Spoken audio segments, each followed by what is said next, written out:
Salut et bienvenue sur cette chaîne où nous parlons d'investissement, de développement personnel, d'entrepreneuriat, en un mot de l'autoréalisation. Dans cette vidéo, nous allons voir 4 principes fondamentaux à respecter pour entreprendre dans sa vie.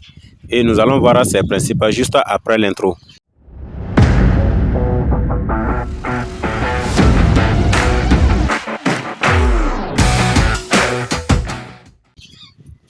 Alors, si c'est pour votre première fois de tomber sur cette chaîne, je me nomme Samda Alexa, formateur dans plusieurs domaines du numérique, à savoir les crypto-monnaies, l'infographie, les montages vidéo.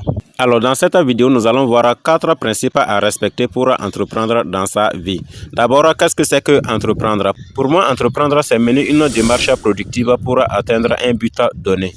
Et donc, avant d'entreprendre, il y a 4 principes à maîtriser. Alors, le premier principe, c'est avoir une idée. Avoir une idée.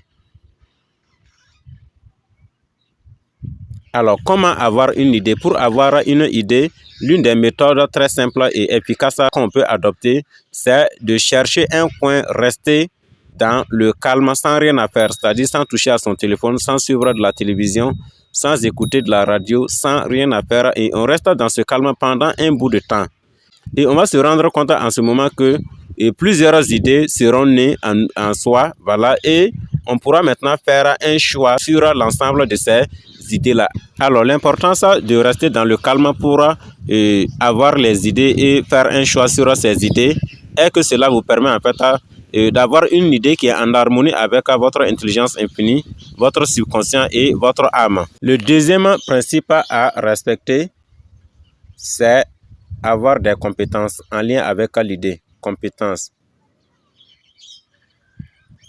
Avoir des compétences en lien avec l'idée qu'on a choisie. Alors, nous savons tous que souvent dans notre cursus scolaire, tout n'est pas enseigné.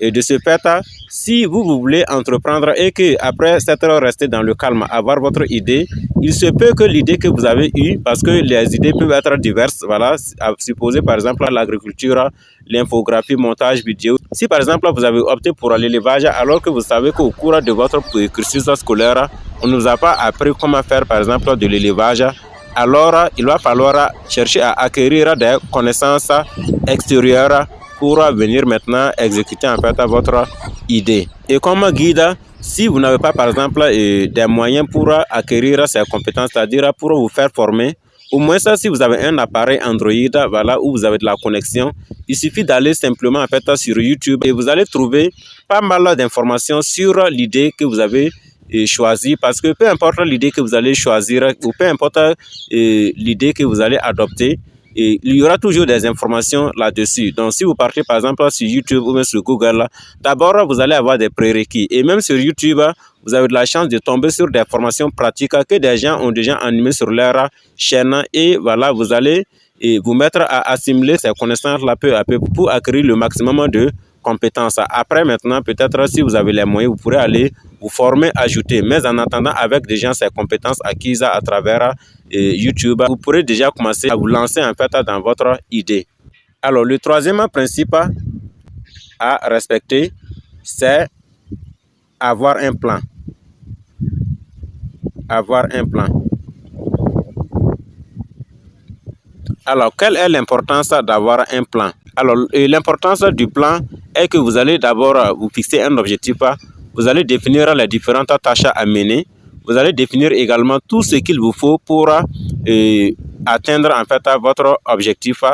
Et en ce moment, c'est considéré en fait comme une feuille de route. Maintenant, le quatrième principe, c'est l'action. L'action. Alors, l'action est la phase finale des 4 principes. Et c'est un principe qui est très prépondérant. Si après avoir trouvé une idée, après avoir acquis des compétences, après avoir mis en place un plan, si vous ne passez pas à l'action, c'est comme si vous n'avez rien fait en réalité. Donc, l'action va consister maintenant à exécuter les différentes tâches, voilà, et à respecter surtout les différents délais, voilà, pour telle ou telle tâche. Et enfin, on pourra atteindre son objectif avec l'idée qu'on a eue dès au départ. Et voilà ce que j'avais à partager avec vous. Alors si cette vidéo vous a été utile, n'hésitez pas à me le faire savoir dans les commentaires. Également, je vous invite à vous abonner à la chaîne pour bénéficier de nos prochaines vidéos, à mettre un pouce bleu, ce qui contribue à faire avancer la chaîne. Je vous invite surtout à partager au maximum cette vidéo. Merci et à bientôt. Bye.